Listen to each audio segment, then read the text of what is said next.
അപ്പോൾ ഇതാ വണ്ടി എടുക്കാൻ വേണ്ടിയിട്ട് സർവീസ് വിളിച്ച് പോകാറുണ്ട്.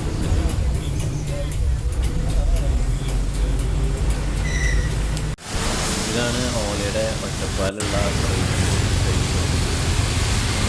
വണ്ടികളെ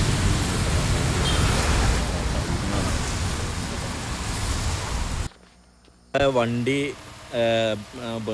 ബാറ്ററിയുടെ BMS മാറ്റിയിട്ട് വണ്ടി കിട്ടിയിട്ട് ഇപ്പോൾ ആദ്യത്തെ റൈഡാണ് പോകുന്നത് വർക്കിന്. ഇന്നൊരു 100 കിലോമീറ്റർ മേലെ ഇന്ന് ട്രാവൽ ചെയ്യും. അപ്പോൾ എന്തെങ്കിലും റേഞ്ചിൻ്റെ പ്രശ്നം ഉണ്ടോ എന്ന് നോക്കണം. ഇപ്പോൾ ഏകദേശം ഒരു ഓടിയപ്പോൾ ഒരു 9 കിലോമീറ്റർ ഓടി. 9 കിലോമീറ്റർ ഓടിയപ്പോൾ ഒരു 4 കിലോമീറ്ററിന് ഡിഫറൻസ് കാണിക്കുന്നുണ്ട്. 4 കിലോമീറ്റർ കൂടുതലാണ് കാണിക്കുന്നത്. റേഞ്ച് കുറച്ച് കുറഞ്ഞിട്ടുണ്ട്. എന്താണെന്നും കൂടി അറിയണം. അപ്പോൾ ഞാൻ ബാക്കി കാര്യങ്ങൾ അപ്ഡേറ്റ് ചെയ്തുകൊണ്ടിരിക്കും. ഞാനിപ്പോൾ ഒരു 64 കിലോമീറ്റർ വണ്ടി ഓടിച്ചു. 64 കിലോമീറ്റർ ഇപ്പോൾ വണ്ടി ഓടിച്ചപ്പോൾ തന്നെ ഒരു 38 കിലോമീറ്റർ ഷോർട്ടേജാണ് കാണിക്കുന്നത്. എന്ന് വെച്ചാൽ റേഞ്ച് 38 കിലോമീറ്ററിൻ്റെ എന്ന് വെച്ചാൽ 64 + 38 അങ്ങനെ കാണിക്കുക, കുറഞ്ഞു പോയി. അപ്പോൾ ഞാൻ വീണ്ടും ഇവിടെ KSE ഉള്ള അണപ്പിൻ്റെ ചാർജിങ് സ്റ്റേഷനിൽ ചാർജ് ചെയ്തുകൊണ്ടിരിക്കുകയാണ്. അപ്പോൾ നമ്മൾ വിചാരിച്ച സ്ഥലത്ത് ഫാസ്റ്റ് ചാർജ് ചെയ്യാനുള്ള സ്ഥലത്തേക്ക് എത്താൻ പറ്റിയില്ല. കാരണം ഇപ്പോൾ റേഞ്ച് നല്ലോണം ഡ്രോപ്പ് ആയിക്കൊണ്ടിരിക്കുന്നുണ്ട്. ഒരു 800-700 മീറ്റർ എത്തുമ്പോഴേക്കും ഒരു കട്ട വെച്ചിട്ട് താഴെയാണ്, ഓരോ പോയിന്റ് വെച്ചിട്ട് തന്നുകൊണ്ടിരിക്കുകയാണ്. അത് കാരണം റേഞ്ച് നോക്കിയപ്പോൾ 38 കിലോമീറ്ററിൻ്റെ ഷോർട്ടേജാണ്. 38 കിലോമീറ്റർ പറയുമ്പോൾ തന്നെ നല്ലൊരു സംഭവമായി. സാധാരണ എങ്ങനെ പോയാലും ഇതൊക്കെ ഞാൻ സ്ഥിരമായി പോകുന്ന റൂട്ടുകളാട്ടോ. പോവുകയാണെങ്കിലും വല്ല ഒരു 5 കിലോമീറ്ററിനൊക്കെയാണ് ഡിഫറൻസ് നമുക്ക് ഉണ്ടാവാറ്. പിന്നെ കയറ്റുള്ള ഏരിയകളിൽ മാത്രമാണ് ചെറുതായിട്ട് പിന്നെയും കൂടാറ്. അല്ലെങ്കിൽ മാക്സിമം 5 കിലോമീറ്റർ 6 കിലോ, അതിൻ്റെ മേലേക്ക് ഒരിക്കലും പോയിട്ടില്ല.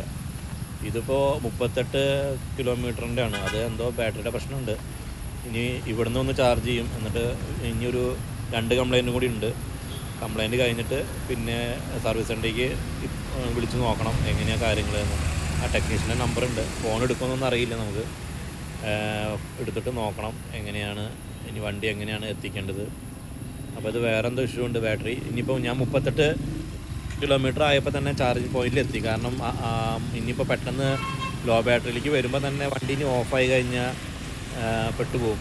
കാരണം നമുക്ക് വേറെ വർക്കിന് ഇറങ്ങിയ ദിവസമാണ്. അത് കാരണം പെട്ടെന്ന് പെട്ട് കഴിഞ്ഞാൽ നമ്മൾ കസ്റ്റമേഴ്സിന് അല്ലെങ്കിൽ സൈറ്റിലൊക്കെ വിളിച്ച് പറയുന്നത് ബുദ്ധിമുട്ടാവും. കാരണം അവർ ചിലപ്പോൾ നമ്മളെ വെയിറ്റ് ചെയ്തിരിക്കും.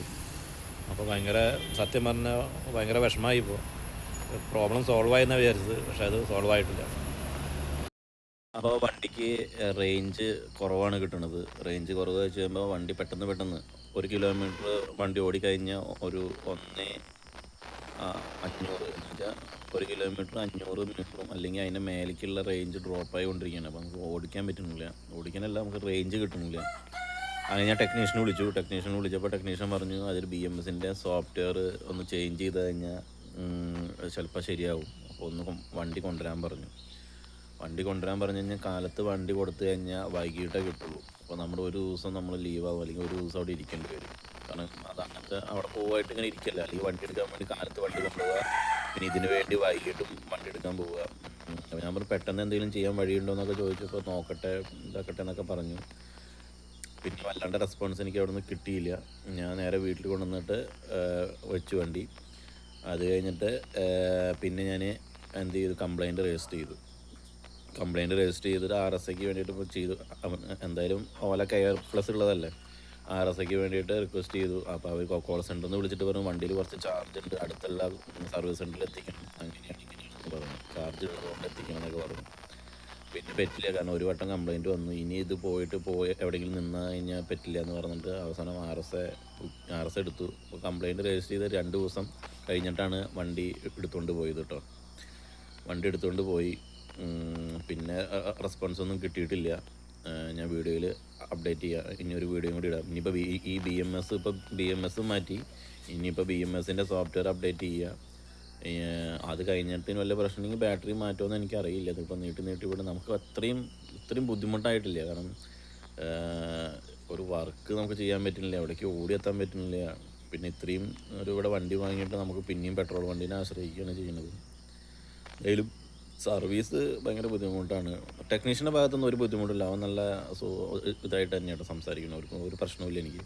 കാര്യങ്ങളൊക്കെ പറഞ്ഞത്. അപ്പോൾ ഞാൻ ചോദിച്ചു എന്താ അങ്ങനെ അപ്ഡേറ്റ് ചെയ്യാൻ സോഫ്റ്റ്വെയർ അപ്ഡേറ്റ് ചെയ്യായിരുന്നില്ല ചോദിച്ചപ്പോൾ പറഞ്ഞു സാധാരണ അതിൻ്റെ ആവശ്യം ഉണ്ടാവാറില്ല, എന്തൊന്നും ചെയ്ത് നോക്കാം എന്ന് പറഞ്ഞു. എന്തോ നമുക്കുണ്ടായ ഓരോ ബുദ്ധിമുട്ടുകൾ. പിന്നെ സർവീസ് സെൻറ്ററിൽ ഇഷ്ടം പോലെ വണ്ടികൾ ഇങ്ങനെ നിരന്ന് കിടക്കുന്നുണ്ട്, അത് വേറെ കാര്യം. നിരന്ന് കിടക്കാൻ തന്നെയാണ്, എത്രയോ വണ്ടികൾ ഇങ്ങനെ നിരന്നിങ്ങനെ കിടക്കുന്നുണ്ട് ഒരു കുന്ന് പോലെ. അതിൻ്റെ ഇടയിൽ നമ്മുടെ വണ്ടി കിട്ടുക തന്നെ ഒരു ഭാഗ്യം പോലെയാണ് എനിക്ക് തോന്നിയത്. അങ്ങനെ ഓരോ വണ്ടികളും ഇരിക്കുന്നത് കണ്ടു ഇങ്ങനെ. അപ്പോൾ ഇനി അടുത്ത വീഡിയോയിൽ വണ്ടി കിട്ടിയിട്ടും എങ്ങനെയാണ് അതിൻ്റെ BMSൻ്റെ സോഫ്റ്റ്വെയർ ചേഞ്ച് ചെയ്തിട്ട് അപ്ഡേറ്റ് ചെയ്തിട്ട് വല്ല വ്യത്യാസങ്ങളുണ്ടോ പഴയ പോലെ തന്നെയാണോ എന്നുള്ള ഞാൻ അപ്ഡേറ്റ് ചെയ്യാം. ഓക്കെ, ഇതാ പോകുന്നു എൻ്റെ വണ്ടി. വീണ്ടും തൂക്കിയെടുത്ത് കൊണ്ടുപോകാം കേട്ടോ.